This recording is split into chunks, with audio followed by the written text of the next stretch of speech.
অফিসের পুরোটা দিক জুড়েই কিন্তু আমরা দেখতে পাচ্ছি যে ভাঙাচোরা অবস্থা। বিএনপির যে দলীয় প্রতীক সেটিও কিন্তু এখানে ভেঙে ফেলা হয়েছে এবং বেগম খালেদা জিয়ার ছবিও কিন্তু এখানে দেখতে পাচ্ছি।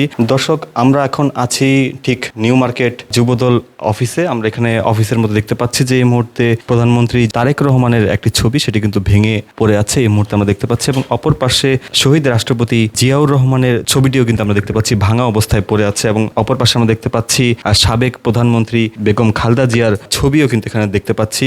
দর্শক, এটি কোনো বুলডোজার দিয়ে চালানো কোনো অফিস নয়, এটি কিন্তু একটি থানা যুবদলের অফিস। আমরা যদি অফিসের একটু সামনে যদি দেখানোর চেষ্টা করি আপনাদেরকে, অফিসের পুরোটা দিক জুড়েই কিন্তু আমরা দেখতে পাচ্ছি যে ভাঙাচোরা অবস্থা এবং চেয়ার ভাঙা অবস্থা দেখতে পাচ্ছি, এবং অফিসের যে অবস্থা যদি আপনাদের দেখাই যে কাজগুলো টুকরো টুকরো হয়ে পড়ে আছে। আসলে ঘটনাগুলো একটু যদি বলার চেষ্টা করি যে গতকালকে ঢাকা কলেজ ছাত্রদল এবং যুবদলের মধ্যে একটি মারপিটের মতন ঘটনা ঘটেছে, এবং সেই মারপিটের ঘটনায় বেশ কয়েকজন আহত হয়েছে, এবং তারপর পরই নিউ মার্কেট যেই যুবদলের যে অফিস রয়েছে সেই অফিসে আমরা এই ধরনের ভাঙচুরের ঘটনা দেখতে পাচ্ছি। আপনাদেরকে যদি আরো একটু দেখাই যে বিএনপির যে দলীয় প্রতীক যে ধানের শীষ, সেই ধানের শীষও কিন্তু এখানে পড়ে থাকতে আমরা দেখতে পাচ্ছি, সেটিও কিন্তু এখানে ভেঙে ফেলা হয়েছে, এবং ভাঙা চেয়ার আমরা দেখতে পাচ্ছি।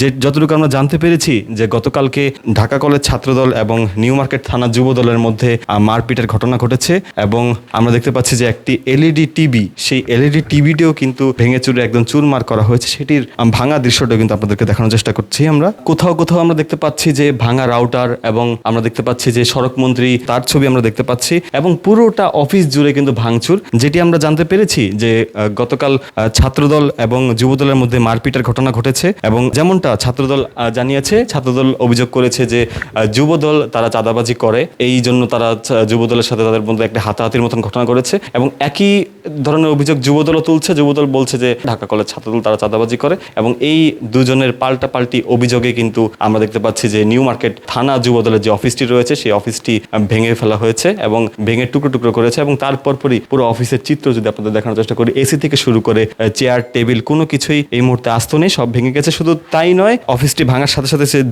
দলের যে চেয়ারম্যান এবং বর্তমান প্রধানমন্ত্রী তারেক রহমানের ছবিটি রয়েছে সেটিও কিন্তু গ্লাস সহ আমরা ভাঙা থাকা অবস্থায় কিন্তু দেখতে পেয়েছি। শুধু সেটিই নয়, প্রয়াত সাবেক প্রধানমন্ত্রী বেগম খালেদা জিয়ার ছবিও কিন্তু এখানে ভেঙে ফেলা হয়েছে, এবং বিএনপির প্রতিষ্ঠাতা শহীদ রাষ্ট্রপতি জিয়াউর রহমানের ছবিও কিন্তু আমরা এখানে ভাঙা অবস্থায় পেয়েছি। দর্শক, এই ছিল এই অবস্থাটি। আসলে অফিসের পুরো অফিসে যদি আপনাদেরকে দেখানোর চেষ্টা করি, শুরু থেকে শেষ অফিসের সবকিছু কিন্তু ভাঙাচোরা অবস্থায় রয়েছে।